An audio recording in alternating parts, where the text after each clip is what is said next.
Welcome into Mile High Hockey, everyone. Mike Evans, Will Peterson with you as always. And Mike, what a homestand, for the Avalanche. They outscore their opponents 7-0, back-to-back shutouts from Mackenzie Blackwood.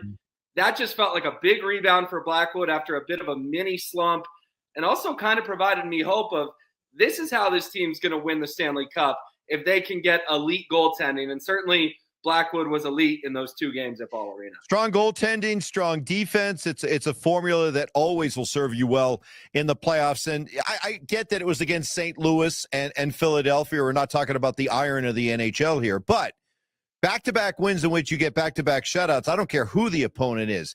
That's significant. So for a team that at times we've always kind of looked at and wondered, can they win the close games, the tight checking games, the games that come down to goaltending and defense, this gave you a little sense that they could. Now, we'll see what happens when the competition gets better, but yeah, you like to see those kind of performances, as you said, especially since Blackwood it's been a little bit leaky there for a stretch. Yeah, he definitely got back to the form that earned him the extension after just four games with Colorado. What about this notion, though, that he is the key to winning a Stanley Cup? Like Nathan MacKinnon, cale makar, we all get that. Mm-hmm. But now that you don't have Mikko Rantanen and you got Martin Necas, and, he's fitting in nicely, don't get me wrong. I was never anti-Necas. People have misconstrued that. I'm giving him a chance. I want him to succeed. I just miss my guy Mikko. What about this notion that, Mike, if we're going to a parade in June, it's because Mackenzie Blackwood stood on his head for 20, 22, 24 games for 2.5 months. Yeah, just because the Avalanche won a cup a couple of years ago with, what's the word we want to use? Okay goaltending. Yeah, okay, let's roll the road. Okay goaltending. Statistically, it was some of the worst goaltending ever from a Stanley Cup champion. I don't think that that's a road you want to try to go down again if you're the Avalanche. Your team, when they won the cup, was stacked. Okay, I don't think this team, as of right now, has that stacked feel. Look at me, I'm going stacked. So I think that as you look at this team trying to win a cup, yes, they're going to need to get better goaltending. I don't think that this is the juggernaut that they had a couple of years ago. That team could cover up so goaltending. I don't think this team can do the same. So they're going to have to get more from Mackenzie Blackwood. And, so far the returns are very, very good. Hey, he's aced the test as far as I'm concerned when it comes to, was he the guy to turn to after the debacle that was Alexander Georgiev? Yes. Okay. So he's aced the regular season test. I'm fine. You've passed the course. Now I got to watch him in the playoffs, because anybody understands who's a hockey fan knows that there's a huge difference between playoff hockey and regular season hockey. He's never played a playoff game. Now, I'm confident that he'll be able to handle it, but until we truly see it, we won't know. Yeah, no, I agree with you. Like, he's going to have to do it in the postseason. But I think he's good enough to do it in the postseason. Yeah. And like you said, they were stacked. They were a juggernaut. Use whatever you want to use. If we want to dream big this year, it's going to be on the back of Mackenzie Blackwood. And back-to-back shutouts, I believe it was like the 9th time in franchise history. I mean, that's pretty rare territory to not give up a goal in 120 minutes of hockey. I think you're agreeing with me. And I think what I'm trying to tell folks is the only way the Avs are winning the Cup is if he can handle the pressure of the playoffs, and he is special, and they win a lot of games 2-1 and 3-2. That's their path to a championship this year. Yeah, I would agree. And, you also look at some of the other things that matter come playoff time. Special teams, huge. You don't tend to get as many opportunities. You don't tend to get as many power play chances in the playoffs as you do during the regular season. You got to make them count. And to me, one of the more remarkable stats of this season was that Nathan MacKinnon went 40 games, 40 games in between power play goals. So the power play, which was in a dreadful slump there for a while, is back to looking good. Now, I know, some of the wise guys out there said, oh, well, look at what happened. Oh, we got rid of Mikko Rantanen, and we got Martin Necas in there now. So that is the obvious proof that the trade is a win. Okay, I think the power plays go through ebbs and flows during the course of a long season. And not to take anything away from Marty Netches. By the way, I think it's Netches is the way we're going with it now, from what I understand. It's Man, I've heard Niches, Yeah. Neches, and Netches. I think it's Netches.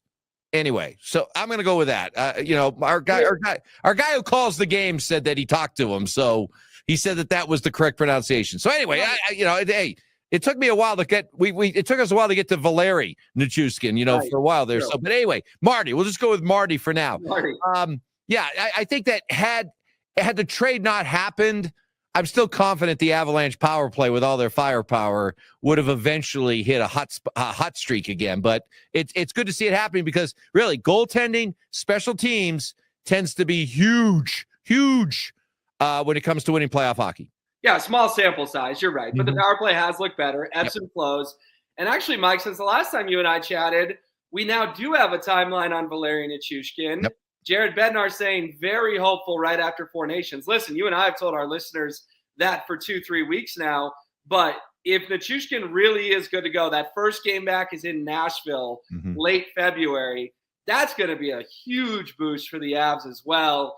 I'm glad it went from no timeline week to week to finally there is an actual time. Which is why I know they have 3 games. As we're talking right now, they have 3 games. They got the Western Canada swing here coming up. But there, to me, there's a sense that right now we're not going to know who the Avs are for the playoff push until after the Four Nations tournament. It really just kind of feels like these 3 games this week are just kind of like hurry up and get them over with, because then there's the break and then you get Val back. And then a couple weeks after that, you have the trade deadline. So there's just a sense that there's a lot of things coming over the horizon here after the Four Nations face-off, which, makes me kind of want to, hurry up. Let's get these 3 games done with. Hopefully get a few points. They're still important points. The Avs are only a wild card team right now. You still, I think, would feel comfortable with them getting up into that second or third spot in the division. But there just kind of feels, doesn't it feel like to you that there's there's the real Avs will reveal themselves after the tournament? Yeah, no, I think so, because Nichushkin and hopefully 1 or 2 more moves. Remember, Peter Farland said trading Mikko was about depth. Well, you only traded him for 2 guys. You didn't trade him for 4 or 5 guys. Right. Hopefully Nichushkin, maybe 2 more trades, health of Scott Wedgwood, who's currently got an upper body, and everyone says, well, he's day-to-day. Well, guys, every time this year Jared Bednar has told us someone is day-to-day. Right. It's been more like week to week. I'm hoping we see Wedgwood at least one of these games on this road trip. The only little pushback I'll give you is Bednar did say the 5 games before Four Nations he was treating like playoff games. Well, the first 2, they get 4 points. They go up 7-0. I think Jared Bednar wants to get at least 3 points, if not 4, maybe 5 of these 3 games up in Canada. I think he thinks they're super important to his team, maybe more so than you are with your kind of hurry up and get them over with. Well, I mean, I understand the need to rack up some points, but we just agreed in talking here that maybe the Avs' most important player when it comes to their Stanley Cup fortunes isn't going to return until after the tournament in Val Nichushkin. So that's why there is an element of, while I understand the importance of trying to get points, understand where I'm coming from, that I don't feel like I'm really looking at the real Avs until after the tournament. And don't make grand judgments based on what happens in 3 games in early February in Vancouver, Edmonton, and good or bad. Yeah, I mean, yes, you want the points, okay, and you want them to get some wins. But let's say they do go 2-1, or they go 2-0-1 in these next 3 games. Great, they got the points. But I'm not going to be able to draw any hard and fast conclusions about what this team is going to be moving forward until after all that stuff that we talked about coming up after the tournament. Even if they go, not 0-3, but let's say they go 0-2-1 or 1-2. Again, same thing. I'm not going to draw any hard and fast conclusions. All right. Well, the Avs are certainly feeling better. The Mikko trade is behind them. They had the tough road trip, come back home, nice little mini 2-game homestand. 3 more games on the road, and then Four Nations, where a lot of guys will get breaks, but not Cale Makar, not Nathan MacKinnon, not Devontae's. And it feels so weird to say and not Mikko Rantenen, but he won't get a break for the Carolina Hurricanes. He'll be in there for Finland. Oh, and Arturi Lehkonen as well will be in there for Finland. Mike, it was a lot of fun. We'll do it again on Thursday. Appreciate everyone tuning in, and we'll see you next time on Mile High Hockey.